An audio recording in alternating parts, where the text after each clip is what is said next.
지금 런던 거리 한복판에선 억만장자들이 샴페인을 터뜨리고 있습니다.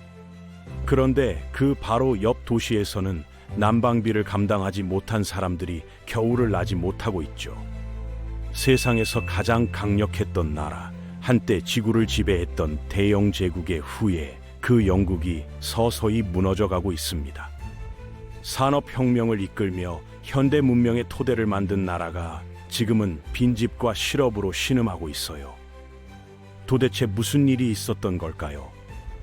오늘은 영국이 어떻게 스스로 만든 함정에 빠지게 되었는지 그 충격적인 이야기를 풀어보겠습니다. 시간을 1992년 9월 16일로 돌려봅시다. 영국 역사상 가장 악명 높은 날, 검은 수요일, 블랙 웬즈데이입니다. 그날 영국 정부는 단 하루 만에 국민의 신뢰와 35억 파운드를 동시에 잃었습니다. 한마디로 파운드화 붕괴 사건이었죠. 그날 런던 시내에서는 이런 소문이 돌았습니다. 정부가 금리를 또 올린대.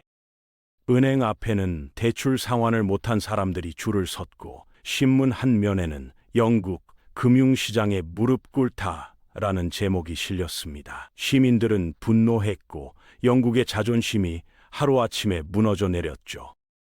이 모든 건 2년 전 영국이 환율 조정 메커니즘 ERM이라는 제도에 가입하면서 시작됐습니다. 유럽 각국의 통화를 일정한 환율 안에 묶어두자는 정이었어요. 유럽 통합을 위한 첫걸음처럼 보였지만 영국에게는 올가미가 됐습니다. 문제는 타이밍이었습니다. 당시 독일은 통일 후 동독 경제를 살리기 위해 금리를 대폭 인상하고 있었어요. 전 세계 자본이 독일로 몰려들었죠. 그런데 ERM 덕분에 영국도 이 독일의 높은 금리에 묶인 상태가 됩니다. 즉, 영국 경제가 침체 중인데도 금리를 올릴 수밖에 없었던 거예요. 집값은 폭락했습니다. 대출은 막혔고 거리엔 매물만 늘어났죠. 영국 경제는 완전히 얼어붙었습니다. 투자자들은 이건 오래 못 간다며 파운드화를 공격하기 시작합니다. 그중 가장 유명한 인물이 바로 영국 은행을 무너뜨린 남자 조지 소로스. 그는 무려 100억 달러 규모의 공매도를 걸었습니다. 영국 정부가 파운드 가치를 지키지 못할 것이다. 결국 그는 옳았습니다. 영국 중앙은행은 미친 듯이 금리를 올렸어요. 10%, 12%, 15%. 하지만 시장은 냉정했습니다. 투자자들은 더 거세게 파운드를 팔아치웠죠.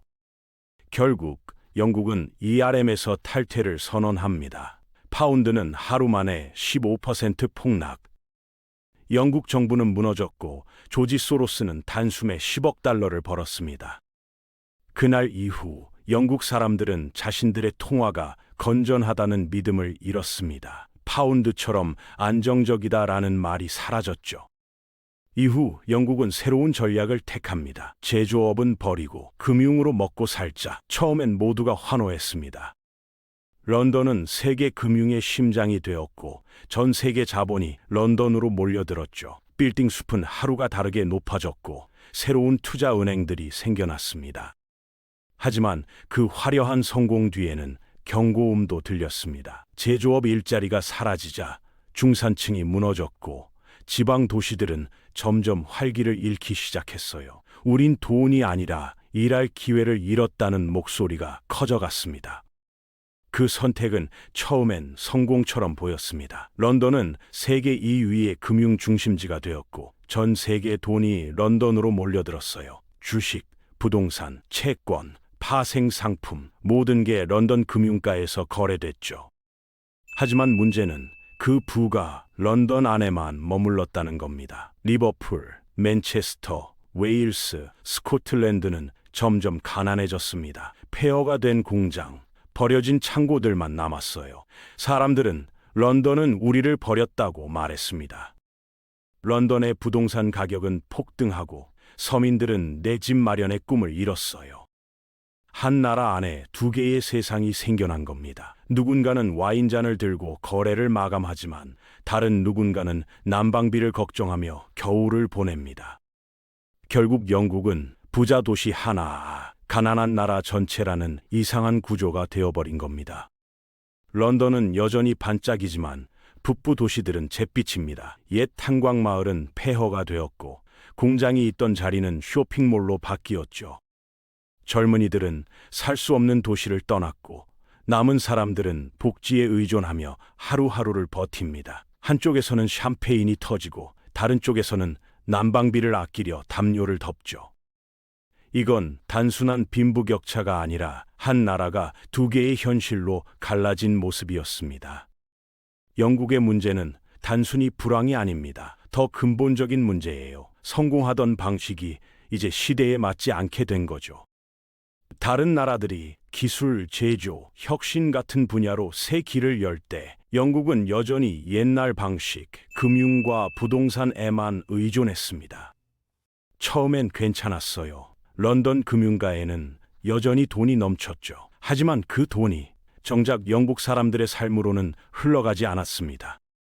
그 결과는 점점 더 뚜렷해졌습니다. 젊은 인재들은 이곳에 미래가 없다며 미국이나 호주로 떠났고 반대로 영국으로 들어오는 사람들은 주로 저임금 노동자들이었습니다. 나라 안의 기술력은 떨어지고 제조업은 사라지고 남은 건 런던의 비싼 집값과 점점 벌어지는 부의 격차뿐이었죠.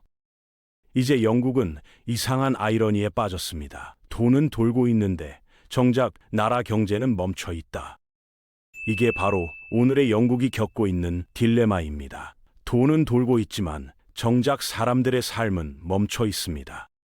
영국의 문제는 단순히 경제의 문제가 아닙니다. 국가의 방향을 잃은 결과예요. 산업화로 세계를 지배하던 시절엔 스스로 무언가를 만들어냈던 나라였지만 지금은 돈이 돈을 버는 구조 속에 갇혀 있습니다. 돈이 아니라 비전이 고갈된 나라, 그게 오늘의 영국입니다. 영국의 몰락은 단순히 한 나라의 실패가 아닙니다. 성공이 어떻게 나라를 망칠 수 있는가를 보여주는 교과서예요. 한때 세계를 지배했던 대영 제국은 지금 자기 그림자 속에서 싸우고 있습니다. 이제 영국은 선택해야 합니다. 과거의 영광을 붙잡을 것인가, 아니면 완전히 새로운 미래를 만들 것인가. 그리고 어쩌면 그 선택의 순간은 이미 너무 늦었을지도 모릅니다. 2025년의 영국, 런던 중심가는 여전히 화려하지만 그 뒤편에선 제2의 빈곤층이라 불리는 중산층 붕괴가 진행 중입니다. 식료품 가격은 3년 만에 25%나 올랐고 공공의료 서비스는 파업과 예산 부족으로 마비되었습니다. 대학을 졸업한 젊은이 절반이 영국에서는 미래를 찾을 수 없다고 답하며 유럽과 캐나다로 떠나고 있습니다. 한때 세계의 공장이라 불렸던 나라가 이제는 퇴직자의 나라로 불리고 있죠. 대영 제국의 몰락은 끝난 이야기가 아닙니다. 지금 이 순간에도 그 역사는 계속되고 있습니다.